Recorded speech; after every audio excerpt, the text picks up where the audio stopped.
Kino pavasaris. Kovo 18, balandžio 5 dienomis visoje Lietuvoje. Didysis partneris Ergo draudimo grupė. Informaciniai partneriai TV3, 15 min žmonės.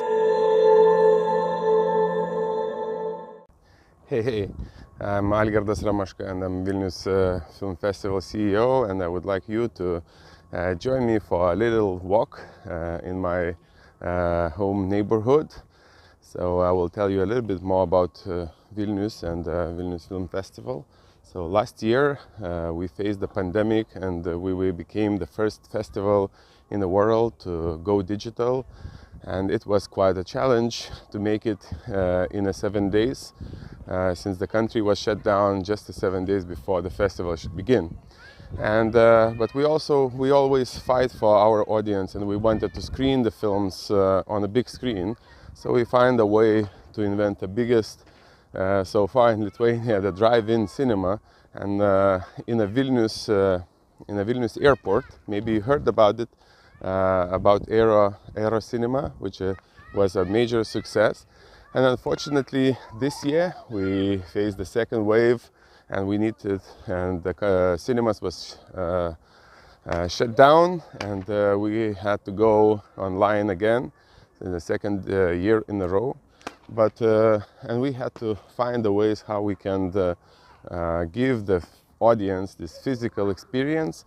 So we invented and we invited people to go for a short holiday with the Vilnius Film Festival. So people can go to the local hotel and spend the night or the weekend and watch the films unlimited. And I would like you also to invite you for Vilnius, Meeting Point Vilnius, our industry event, where you can discover the latest films and news from Lithuania, but also the new upcoming talents from all over Europe, and watch the pitchings of their films. And I'm really happy that Vilnius in general became like one big film location, where every corner has a history with a film that was shot somewhere. And I'm walking here also in my neighborhood, where you probably might recognize the area, but this is the area location where the famous HBO series Chernobyl was shot. So hopefully all of this mess with COVID will be over soon, and next year you will come to Vilnius to discover Vilnius yourself. I'm sure that there is a lot of things that you still don't know about it, and you will be surprised to find out. And as you can see in the next video that you will see, and after the video, my colleague Andrei from programming department will tell you a little bit more about the selection of the films and films that we screen in the Vilnius Film Festival. So take care, and hopefully to see you soon in Vilnius.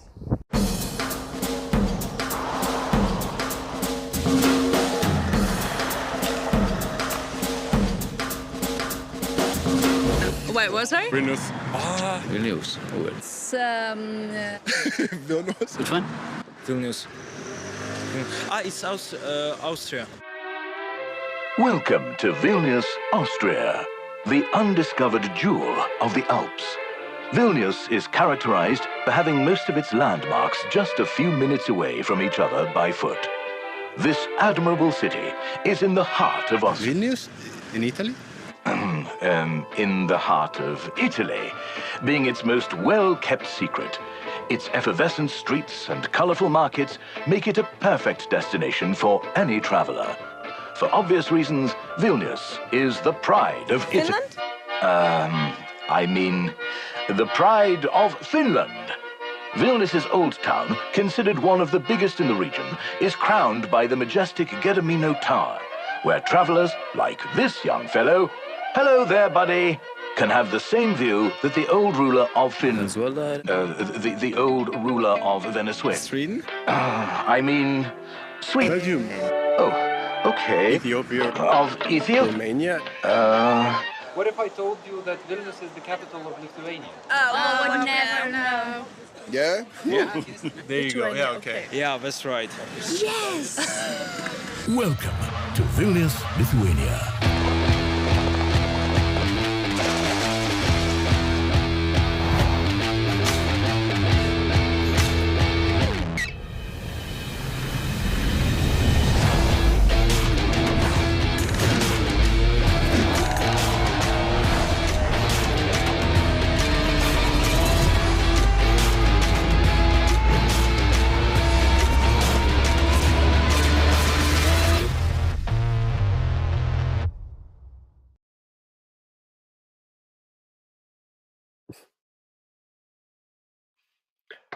Hello, everybody. Bidding you hello from Vilnius, Romania. Fortunately, as Algirdas was saying, COVID has led us to continue the festival even with this year's edition online. That being said, cinema brings us together, and I would like to speak on behalf of the programming department, together with Mante, Aiste, and Maria, and give you a bit of a breakdown of what we have built up and cooked up for this year's edition. First, I would like to speak about our theme, to act and to be, which is the general theme that we've wrapped this year's edition within. It is a proposition by our artistic director, Mante Valiunaite, which sets out to explore questions of passivity or action, regardless of their philosophical, social, or existential nature. And it is also an invitation to the audience to actively analyze their own position and relationship to the world around them through cinema. Now, we have dedicated an entire section to this theme, where we are showing films like Shirley Clarke's Portrait of Jason, Lucian Pintilia's Reenactment, Eric Romer's The Green Ray, Martin Bell's Streetwise, and Rosa von Paulheim's It Is Not the Homosexual Who Is Perverse, but the Society in Which He Lives. Now this theme also finds itself subtly present throughout the entire selection, itself comprised of nearly 70 films, both short and feature, and spread across our Masters, Discoveries, Panorama, and Critics' Choice sections. And while it is difficult to really kind of narrow it all down, because we all feel very, very strongly about all of our films, I would like to just briefly single out three titles. The first being Residue, Marai Gerima's uncompromising and really bold debut that had its European premiere to great press at last year's Giornate degli Autori. Another title is The Monopoly of Violence, David Dufresne's incredibly urgent and layered examination of state violence and the urgent need for our civic action and reaction, I should say.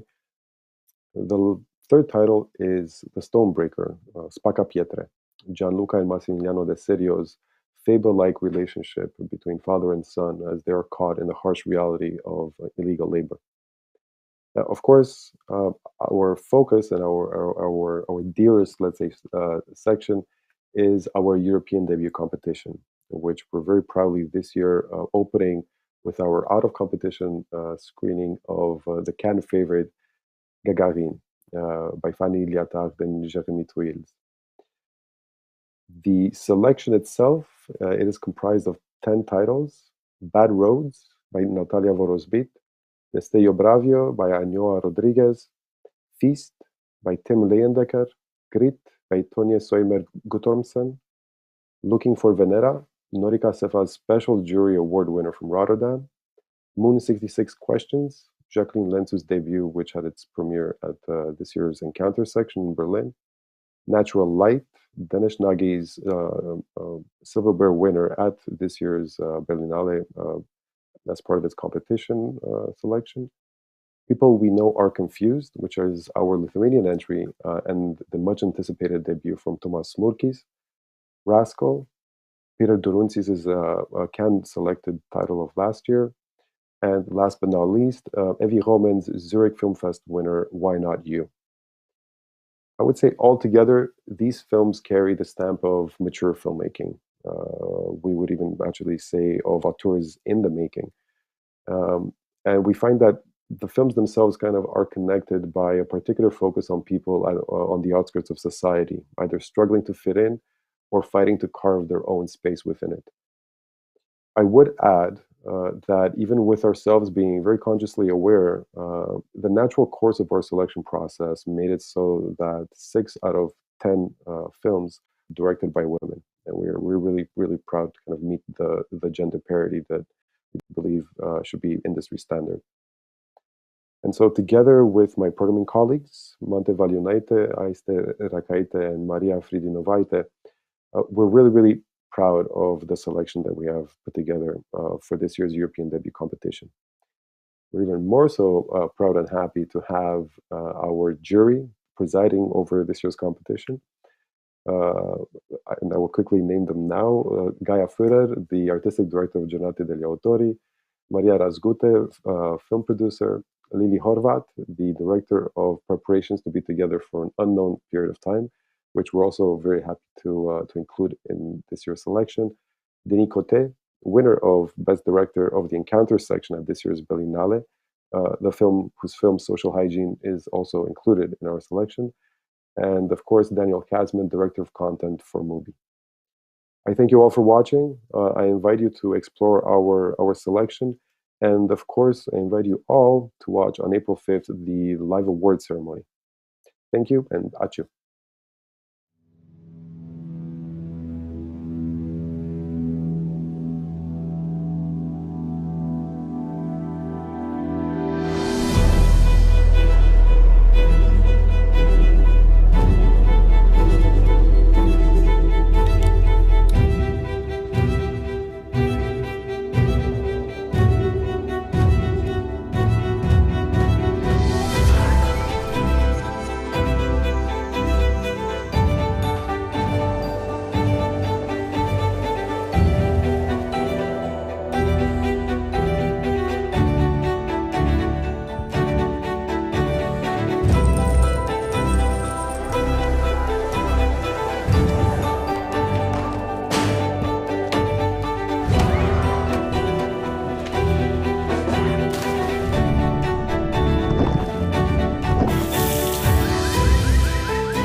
What you